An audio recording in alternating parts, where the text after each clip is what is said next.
अस्सलाम वालेकुम। एक बहुत ही अहम खबर वीडियो की सूरत हम आपसे शेयर कर रहे हैं। एक सऊदी खातून जिसने गैर मुल्की को अपनी कंपनी के अंदर मुश्किल में फंसा दिया, वो उसके खिलाफ अदालत पहुंच चुकी है। अब गैर मुल्की ने क्या गलती की और ये औरत उस पर किस तरह से इल्ज़ाम लगा रही है, ये आए रोज़ होता रहता है।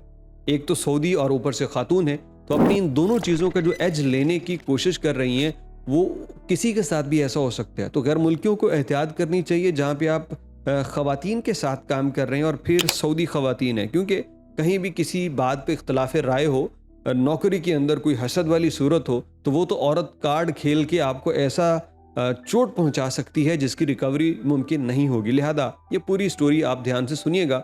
एक सऊदी खातून अदालत में अपना केस लेके पहुंच जाती है, जिसका कहना है कि मेरी ड्यूटी के ऊपर मेरा जो सीनियर है गैर मुल्की, उसने मुझे व्हाट्सएप के ऊपर गंदे और फहश किस्म के मैसेजेस किए। फिर वो कहती है इसके बाद उसने फिज़िकली भी मुझे कुछ गंदे इशारे किए, टच करने की कोशिश की। मैंने इस सिलसिले में अपनी कंपनी के आला अहदेदारान को बताया, लेकिन उन्होंने इस गैर मुल्की के खिलाफ कोई एक्शन नहीं लिया। अब मजबूरन मैं अदालत का दरवाज़ा खटखटा रही हूँ कि मेरे साथ जो कुछ हुआ उस पर मुझे इंसाफ दिलाया जाए। अब जब मामला अदालत में पहुंच गया, उन्होंने कहा कि कंपनी को इस पे एक्शन लेना चाहिए था, उन्होंने भी नहीं लिया। मामला ज़्यादा हाईलाइट हो गया। अब इसके अंदर कोई भी उन्होंने जो आइडेंटिटी है वो रिवील नहीं की कि सऊदी खातून का नाम क्या है, गैर मुल्की का नाम क्या है, क्योंकि ऐसी चीज़ें खुफिया रखी जाती हैं कि दोनों की इज्जत है, खातून की भी और मर्द की भी, तो उस पर कोई सवाल ना उठाए, इसलिए ये चीज़ें खुफिया होती हैं। लेकिन केस की डिटेल सामने आ गई। इसके ऊपर जब ये अदालत में केस पहुंचा तो गैर मुल्की ने कहा कि मैंने तो इन्हें ऐसा कोई मैसेज नहीं किया जो इस किस्म का फहश हो। तो इस पे खातून ने एक मैसेज दिखाया जो दरअसल एक जोक था। तो खातून कहती है ये मैसेज है और ये जोक है जो जू मानी है और इसके अंदर ये फहश गुफ्तगू है। तो इस पे उन्होंने कहा कि इसके अंदर मुझे तो नहीं पता कि ये फहश गुफ्तगू है, हमारी बात होती रहती थी और उसमें एक जोक मैंने इनको सेंड कर दिया जो कि किसी तरफ से भी फहश नहीं है, लेकिन जू मानी होने की वजह से खातून ने उस पर एज ले लिया। तो बंदे ने कहा जी मैं अगर ये गलती है तो मैं इस पर अपनी माजर चाहता हूँ, मैं अपना नुकसान जो है वो एक्सेप्ट करने के लिए तैयार हूँ कि ये मेरी गलती है, मुझे सेंड नहीं करना चाहिए था। लेकिन उसने कहा कि मेरी बात भी सुन लीजिए। अब जो खातून ये कह रही है कि मेरे साथ फिजिकल होने की कोशिश की, उसके कोई सबूत दिखा दे। खातून वो साबित नहीं कर पाई क्योंकि जहाँ काम करते हैं वहाँ कैमरे तो लगे हैं, तो वो खातून का वो बयान साबित ना हो पाया।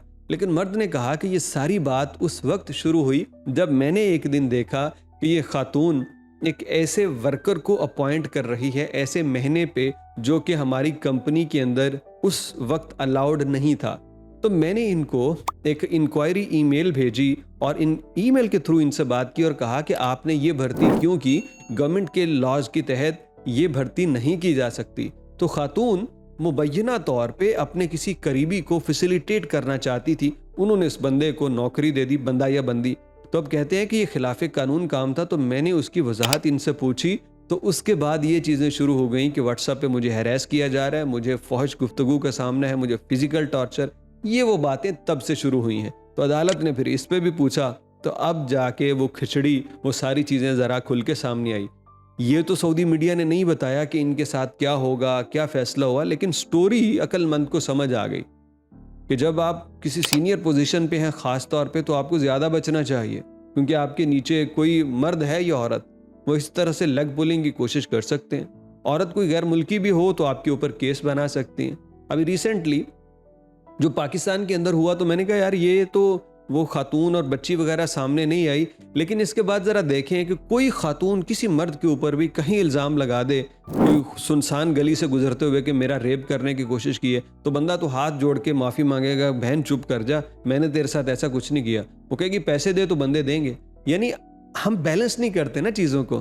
कभी मर्द होगा तो मर्द की बात में ऊपर चले जाएंगे, औरत होगी तो औरत की बात में ऊपर चले जाएंगे। लेकिन सऊदी अदालत में ये चीज़ वाज़ेह हो गई, वो जो औरत होने का एज मोहतरमा उठाना चाह रही थी वो उनको ना मिला और गैर मुल्की इस संगीन केस से बच गया। वरना ये क्या हो सकता था, 2 साल कैद हो सकती थी, 5 लाख रियाल जुर्माना हो सकता था, सऊदी अरब से डिपोर्ट होना, ये सब कुछ शामिल हो सकता था। लेकिन उसने अच्छे तरीके से अपने केस को हैंडल किया और तमाम सबूत भी अदालत को पेश किए। लिहाजा जब आप काम कर रहे हैं और ख़ास तौर पे ख़वातीन के साथ, तो वहाँ बहुत ज़्यादा एहतियात कीजिए किसी के साथ कोई मामला फड्डा हो चुका है तो भाई सबूत हर सूरत साथ रखिए, अदालत में मामला जाए तो आप उससे साबित कर पाएं।